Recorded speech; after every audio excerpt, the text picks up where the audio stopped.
America के राष्ट्रपति जो डोनाल्ड ट्रंप हैं, उनका जो दूसरा कार्यकाल में उनके द्वारा जो कुछ निर्णय लिए गए हैं, इससे कुछ वैश्विक असहजता उत्पन्न हुआ है या कुछ वैसे दावे किए गए हैं उनके द्वारा।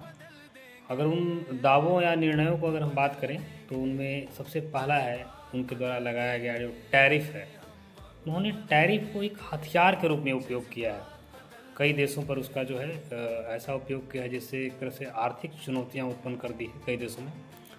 दूसरा अगर हम बात करें तो उसमें जो वेनेजुएला के राष्ट्रपति जो थे निकोलस मादुरो और उनकी पत्नी को जो बंदी बनाया गया उनके द्वारा उनके देश में से ही गिरफ्तार करके, तो ये भी एक वैश्विक असहजता की स्थिति है। इसके अलावा उन्होंने जो ग्रीनलैंड है उस पर अपना दावा किया गया अमेरिका का पार्ट होना चाहिए। ये भी एक नव साम्राज्यवादी दृष्टिकोण को दिखाता है। तो ये भी एक बिल्कुल आज के आधुनिक युग में खासकर एक लोकतांत्रिक देश द्वारा ऐसा करना या ऐसा सोचना भी एक मतलब हम कह सकते हैं कि मतलब उसकी निंदनीय है ये सब घटनाएं। इसके अलावा और हम बात करें तो उसके उनके द्वारा जो नोबेल प्राइज़ की बात आती है तो उन्होंने शांति का नोबेल पुरस्कार पाने के लिए जो लालसा दिखाई, मुझे नहीं लगता है कि आज तक किसी व्यक्ति ने इस प्रकार से नोबेल प्राइज़ पाने के लिए लालसा दिखाया हो।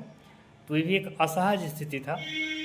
इसके अलावा भारत के द्वारा जो पाकिस्तान के खिलाफ ऑपरेशन सिंदूर चलाया गया तो उन्होंने दावा किया कि मेरे मध्यस्थता के कारण ही जो है युद्ध रोके गए, दो परमाणु संपन्न देश को मैंने युद्ध रुकवाया।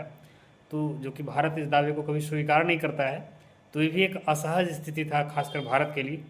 इसके अलावा अगर हम और बात करें तो कई वैश्विक संगठन जो काफ़ी मायने रखते हैं उससे अमेरिका को अलग किया जाना, जैसे WHO, UNHRC, पेरिस जलवायु समझौता, इसके अलावा जो अंतर्राष्ट्रीय सौर गठबंधन है भारत के नेतृत्व में गठन किया गया था, उन सब चीज़ों से अमेरिका को अलग किया गया। तो ये सब एक वैश्विक असहजता की स्थिति दर्शाता है। आपके नज़र में भी अगर और कोई वैसी ट्रम्प के जो है मतलब निर्णय है जो काफ़ी विवादास्पद रहे हैं या फिर एक असहज स्थिति उत्पन्न किया है तो उसे कमेंट में ज़रूर बताएं। धन्यवाद।